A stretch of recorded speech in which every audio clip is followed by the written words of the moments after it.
Ryan Carter was 28 years old, the only son of a powerful and wealthy family. His father, Charles Carter, was a self-made man who had built Carter Enterprises from the ground up, turning it into one of the largest construction companies in the country. Ryan had grown up surrounded by wealth: private schools, vacations in Europe, designer clothes, and a penthouse suite to call home. But despite the luxury, his father refused to let him grow up spoiled. From a young age, Charles made it clear: if Ryan was going to inherit the company, he had to understand every part of it, from the boardroom to the building sites. Occasionally, Charles sent Ryan to work on construction projects as a laborer, wearing a hard hat and steel-toed boots like any other worker. It was his way of teaching humility, discipline, and the value of hard work. That day was one of those days. Ryan had spent hours in the sun hauling sacks of cement. His hands calloused and his body sore. Sweat clung to him like a second skin. His once white t-shirt was stained and clinging to his back, and his jeans were coated in dust and grime. His work boots were caked in mud. By the time his shift ended, he looked nothing like the heir to a billion-dollar company. But tonight was important.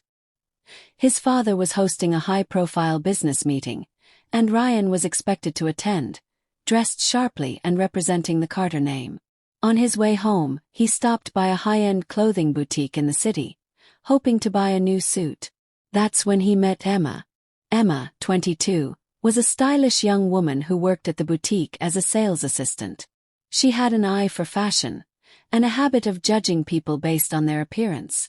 Over time, she had learned to spot real customers from those who, in her mind, didn't belong. And when Ryan walked in, covered in dust and looking like a construction worker fresh off the site, she immediately dismissed him.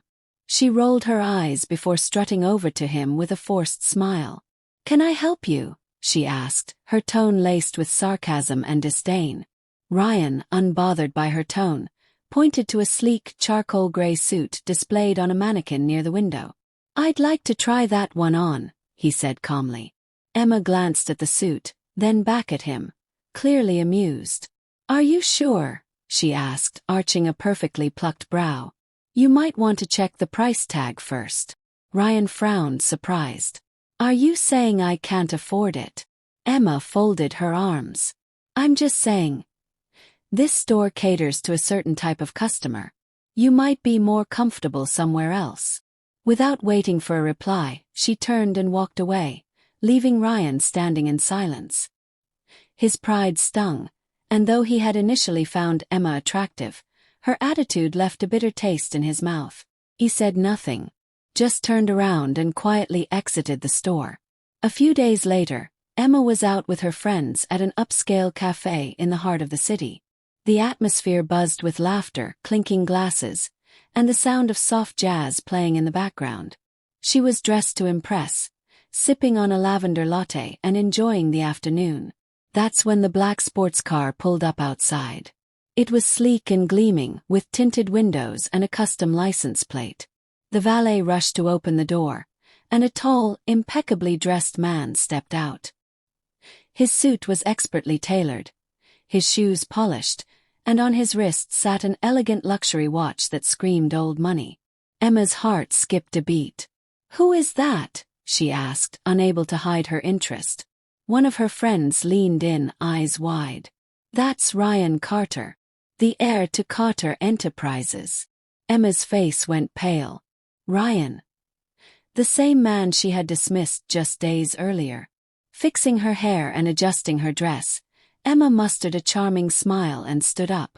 She walked confidently toward him, hoping to rewrite the impression she had left. "Hi there," she said sweetly. "Do you remember me?" Ryan looked at her for a moment, his face unreadable. "No," he said flatly. "I don't think so." Emma let out a soft giggle, trying to lighten the mood. "Oh, but we met a few days ago at the store. I helped you, remember? I must say I didn't realize back then, but you have a really impressive sense of style." A faint smirk played at Ryan's lips, but his eyes were cold. "Ah, now I remember," he said. "You're the sales assistant who told me I didn't belong there." Emma's smile faded. I didn't know who you were, she stammered, her voice losing confidence. That's exactly the problem, Ryan said, his tone calm but firm. You judged me by how I looked, not who I was. He buttoned his jacket, took a step closer and added, maybe that's something you should think about next time. Without waiting for a response, he turned around, got into his car and drove away, leaving Emma standing there, speechless and full of regret. She watched as the car disappeared down the street, realizing her mistake far too late. If you enjoyed this story and its powerful life lesson, don't forget to like the video and subscribe for more. See you in the next one.